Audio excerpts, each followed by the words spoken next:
Greetings. I'm Lee Rosh, Executive Director of Leader Ethics, and I'm pleased to be bringing to you today's program, a dialogue with Brad Pfaff, a candidate for the 3rd Congressional District of Wisconsin.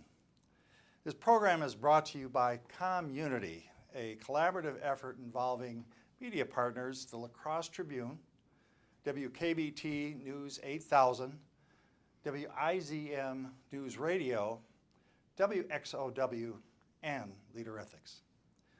This program is a nonpartisan presentation. The participating sponsors do not individually or collectively endorse any candidate, nor should the candidates imply endorsement by their participation in this program. Both candidates have been invited to participate in this program format. Today's program will involve a dialogue with the candidate, Brad Pfaff, regarding 4 key principles of ethical leadership: to be truthful, transparent, a unifier, and willing to work to represent their entire constituency. The moderator for today's program is Richard Kyte, Director of the D.B. Reinhardt Institute for Ethics and Leadership and endowed professor of ethics at Viterbo University in La Crosse. He teaches a variety of courses with ethical issues in business, healthcare, law, politics, and the environment. He has published and lectured widely on topics related to justice, virtue, and ethics in practice. Please welcome Richard Kyte. Thank you, Lee.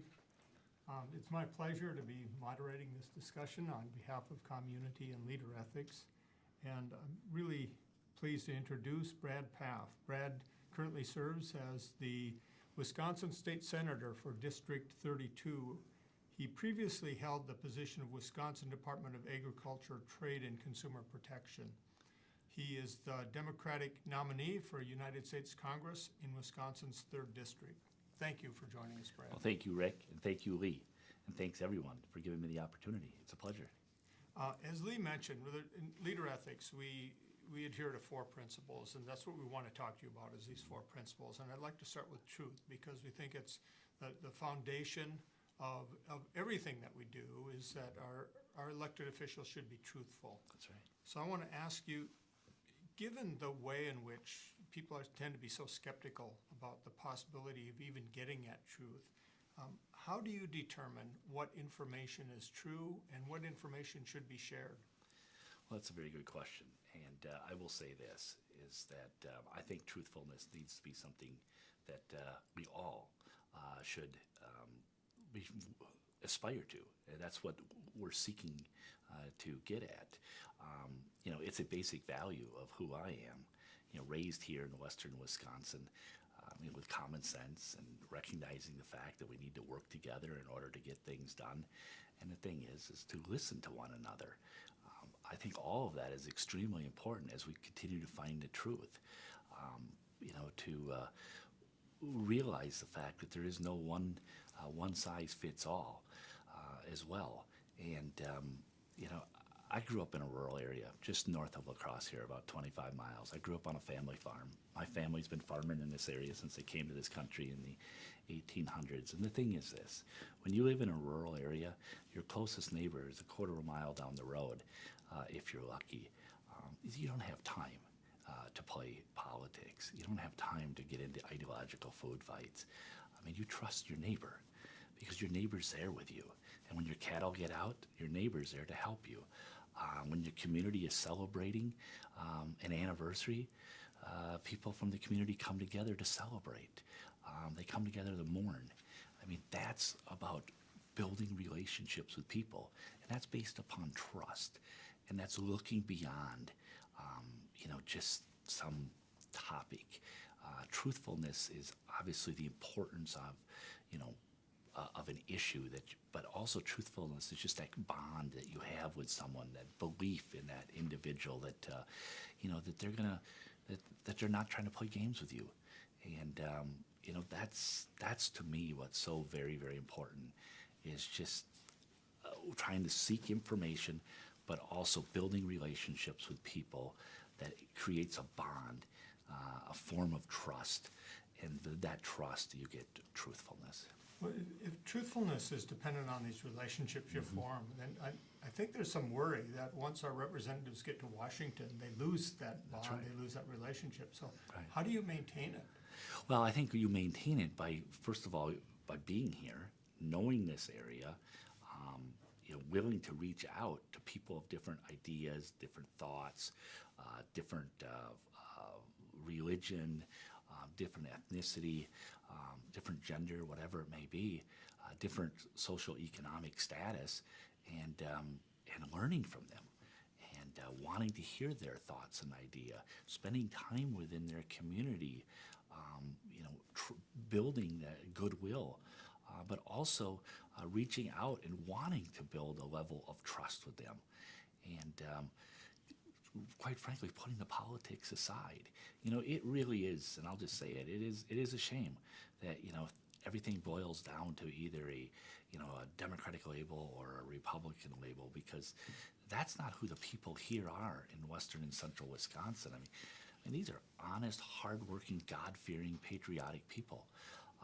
And what they want from their elected officials, may it be Republicans or Democrats, is just someone that will share their values, someone that will listen to them, someone that will come to their community and want to, they want to trust.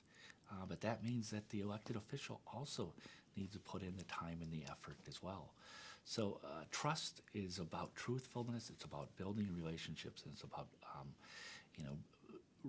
believing the goodness in people, not just the negativity.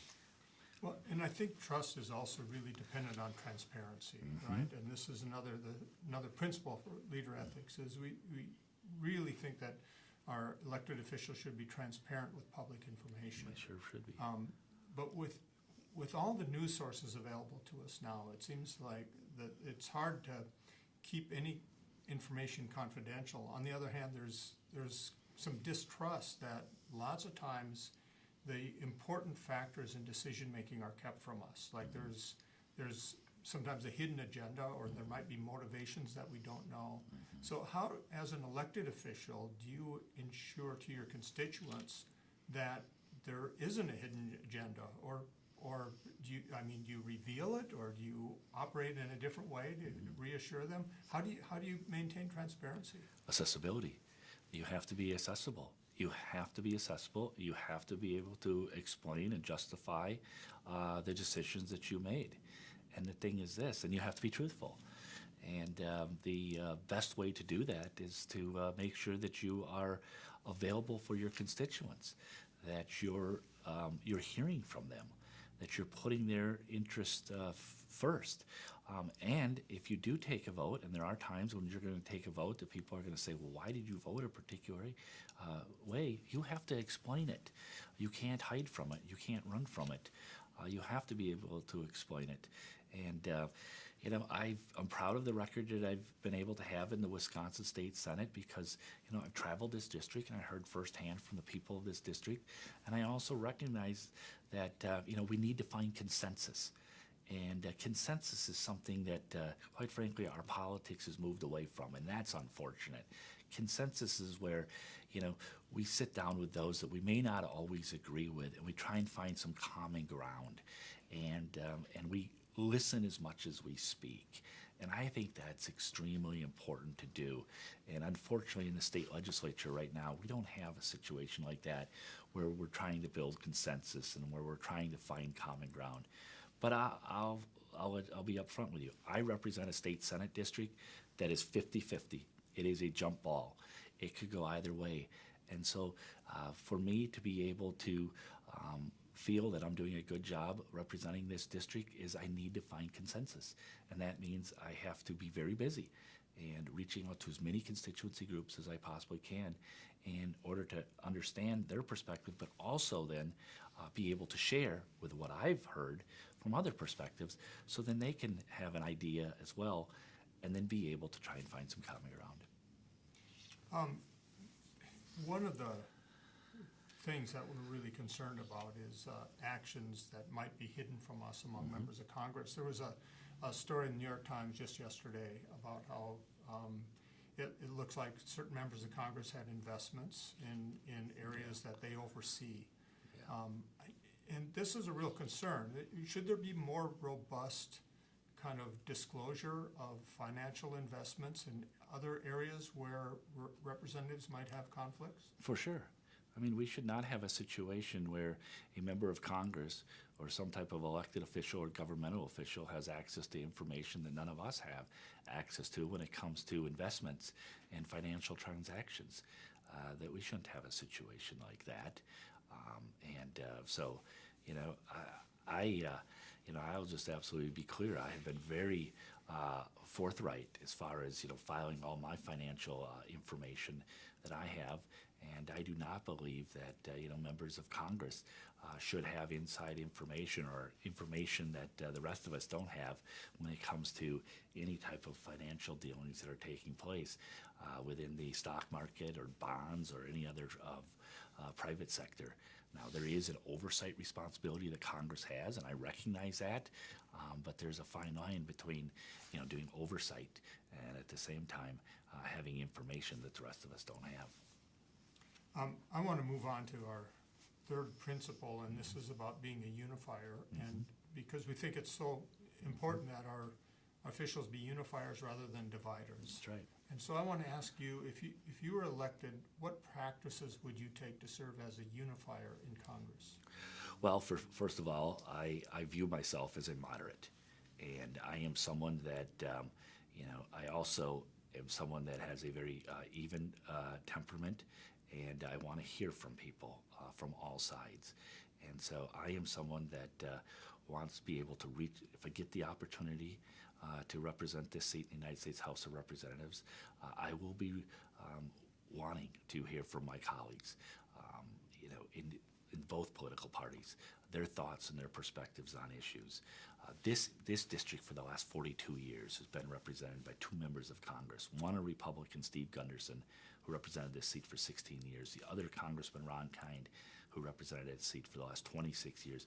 Both of them, even though they were different political parties, put the interest of this district first by finding common ground on issues. And I think that is the right role model. Those two individuals represented this district, and the people and the communities of this district, they put their interests first. And that's what I will always do. Because the thing is this, the needs of this district do not just fit neatly into the Republican Party or the Democratic Party. It fits into all parties. And that's what we need to be able to do. So it starts out by welcoming different thoughts and ideas to my office. It starts out by asking if I can come and meet with individuals that share a different perspective that I have in order to learn their perspective, but also then to give them the opportunity to learn more about me in this district. It really boils down to conversation with one another. And Rick, I will say this. This is probably the biggest thing that separates myself from my Republican opponent for Congress, is that Derek Van Orden does not have the temperament, the judgment, or the character to serve in this office.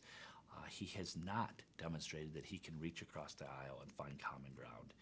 As a Wisconsin state senator, I reached across the aisle, found common ground, was able to invest in roads and bridges, provide much needed funding for broadband, the largest investment in state's history, and at the same time provide tax relief at the tune of $2 billion.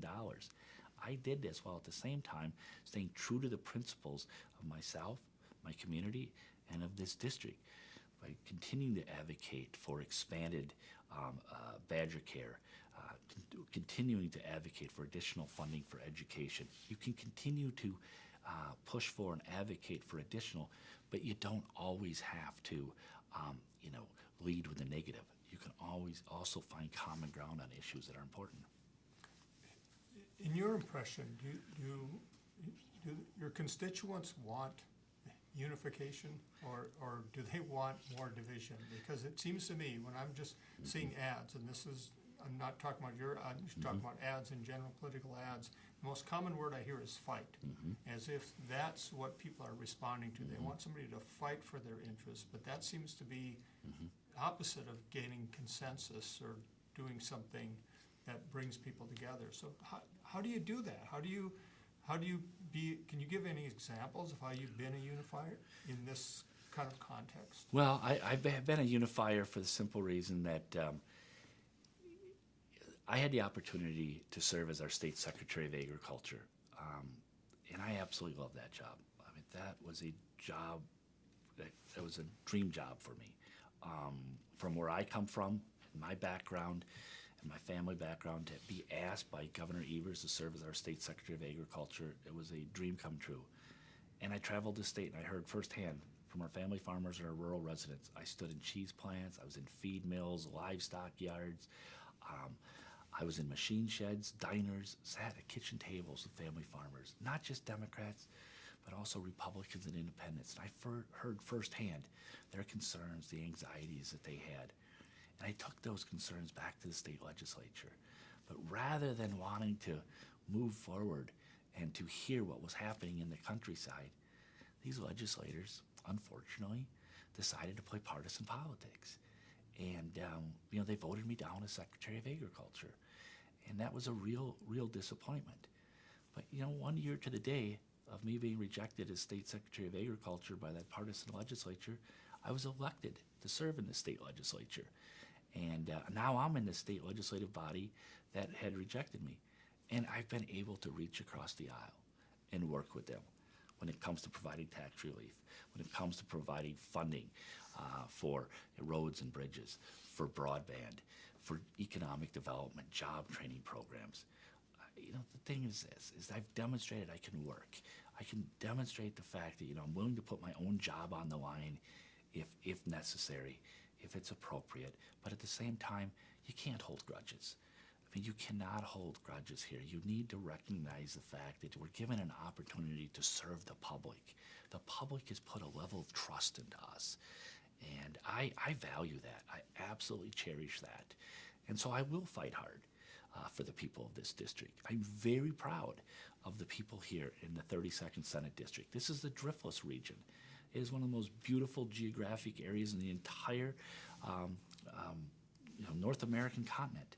But the thing is this, I also recognize the fact for us to continue to move forward as a community and as a society, we have to put aside our differences on big, important issues.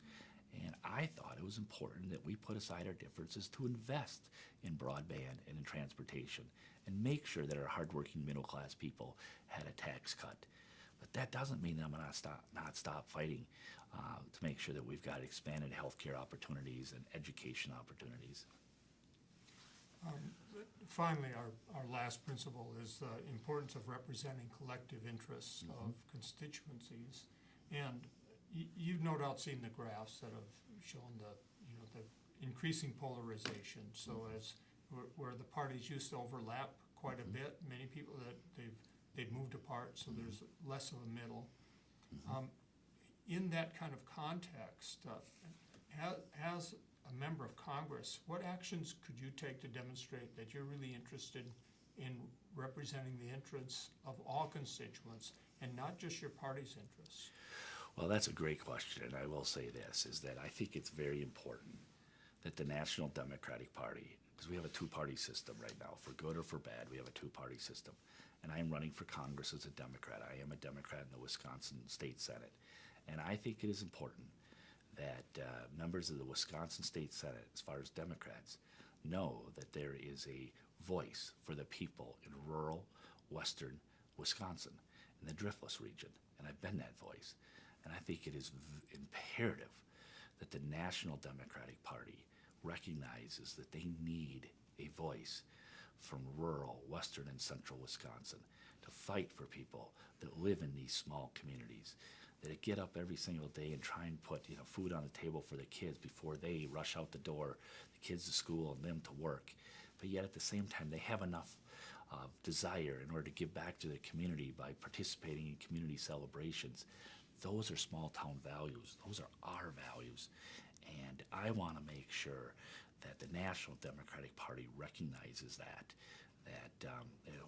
who we are and what we're all about. But I also want to make sure that my Republican colleagues, may they be in the Wisconsin State Legislature or may they be in Congress, recognize the fact that, don't just typecast, don't just paint all of us with a broad brush. recognize us as a human beings and recognize the district and what we're trying to do in this district. We're trying to grow jobs in this district. We're trying to make sure that our families have opportunities for their children to succeed and that they can succeed. This is what we're trying to do. And so, I just think that there's way too much partisanship right now that's in our politics, way too much. And I think the most important thing that we can do in this election is focus on the needs of this district. And one of the things that really separates myself from my Republican opponent is that he only talks about national issues. In fact, if you turn on a particular cable news station, that's what you're going to hear his talking points come from. I think the people of this district want better. They have demanded better, and I will do my very best in order to make sure that they know that I will work for their interest. I'll fight for their interest, but I'm also someone that was willing to reach across the aisle and work together in order to better our lives. And the thing is this: it's about temperament, it's about judgment, and it's about character. And that's what the people in this district are looking for in their member of Congress. And I am confident that between myself and my Republican opponent that people recognize that I've got the temperament, the judgment, and character to serve. How would you respond to constituents who might be upset if you took a position that was in the best interests of Western Wisconsin, but was contrary to what the national party was doing? How would you respond to constituents that criticized you for not representing just Democrats? Well, and that's that has happened in the past, and I expect that'll probably happen again. I will always put the needs of this district first, and I will do that by listening to the people of this district. And the thing is that I will also make sure that I share to my Democratic colleagues, why I am taking the position that I am taking. And I will share that when I come home here. When I'm home here, I'm always back home in town hall meetings and other public forums, why I took the vote I took. But my goal here is to make sure that the people of this district feel that they're being heard and their voice is being considered. And I realize that it's divided out there, but I also firmly believe that people are looking for a sense of calmness. They're looking for a sense of honesty, a sense of truthfulness. They want someone that's steady, that is not going to go to Washington, D.C. and burn the place down, but instead is going to go to Washington, D.C. and is going to fight like heck to make sure that the people of this district, we're getting our fair share, but also someone that they can feel proud of, that is there working for their interest. Is that how you'd respond if there's pressure from other legislators and senior party members too? Because we know there's going to be quite a bit of arm twisting, and there's incentives, right, to toe the party line. What do you do when you're from a purple district? Very right? purple, very purple district. We know what's going on with Joe Manchin right now, Right. and he's getting all kinds of pressure. How do you handle that pressure that we don't see, but is taking place kind of behind the scenes in Washington? Well, I think you need to be transparent. I think you need to be upfront. I can't explain the decision making that Senator Manchin made, but I think you need to be absolutely upfront and transparent about if there is a difference between a national perspective versus your specific state or your district. You need to be frank about it. You need to explain the situation that you have. You also need to come home here and you need to meet with your constituents, meet with your community leaders, and share the pressures that we're having here, and to be able to talk about it. And you also need to be able to have a say at the table. And that is you need to be able to fully explain what are the reasons why you're opposed to a particular bill, or why you support something that may or not be as supportive by your political party colleagues. You need to be able to share that. And so communication is so very important with it, but also being in touch with your constituents, because but you have to be transparent. You have to be upfront what you're looking to do. When I got elected to the Wisconsin State Senate, I was absolutely Up front, you can't overpromise, but what you can say is this, is that, I'm going to work hard for infrastructure investment. And we were able to get new funding for roads and bridges and for broadband. I was very upfront. I was only one of 3 Democrats to vote for this measure. But I told my constituents I was going to work hard for that. I also was very clear with the constituents when I ran for office that I was going to fight hard for Badger Care expansion, Medicaid dollars, additional dollars that come back to the state through Badger Care. And the thing is that I haven't been able to get that through the legislature. And so I've been very clear with the constituents as well as with my Republican colleagues, like, hey, I'm not going to give up on this. We're going to continue to try and move forward here. So, it's about it's give and take, yes, but it's about communications. It's about transparency and being truthful. And what are your end goals? You can't just move the goalpost or whatever the saying is. I mean, you have to have an end goal. And what is your end goal? And once that end goal is met, then you have to make the decision. And the decision, in my opinion, needs to be one that is based on truthfulness and transparency and sticks to the values of who you are. And again, that's what's so very important, is the values of who you are as an individual. And again, I'll just say it. I mean, I'm from this region. I met my wife here at a 4-H leadership luncheon. We raised our 2 children here. I understand the people of Western Wisconsin and the values of Western Wisconsin, and I'll put those values forward in Congress. Well, thank you, Brad. And Thank it you, was sir. a pleasure to talk to you. It's and always a pleasure to talk to you. Appreciate this. Thank you. And Lee, I'm going to turn it back to you. Well, to all, thank you as viewers for your interest in today's program. And again, we'd like to thank the members of ComUnity for their support, the La Crosse Tribune, WKBT News 8000, WIZM Radio, and WXOW, as well as Leader Ethics. We also would like to provide our thanks and appreciation to AVS La Crosse for the technical program support from today. And a very special thank you goes out to Brad Pfaff and Richard Kyte for their thoughtful and informative and engaging discussion today. To all, thank you and best wishes.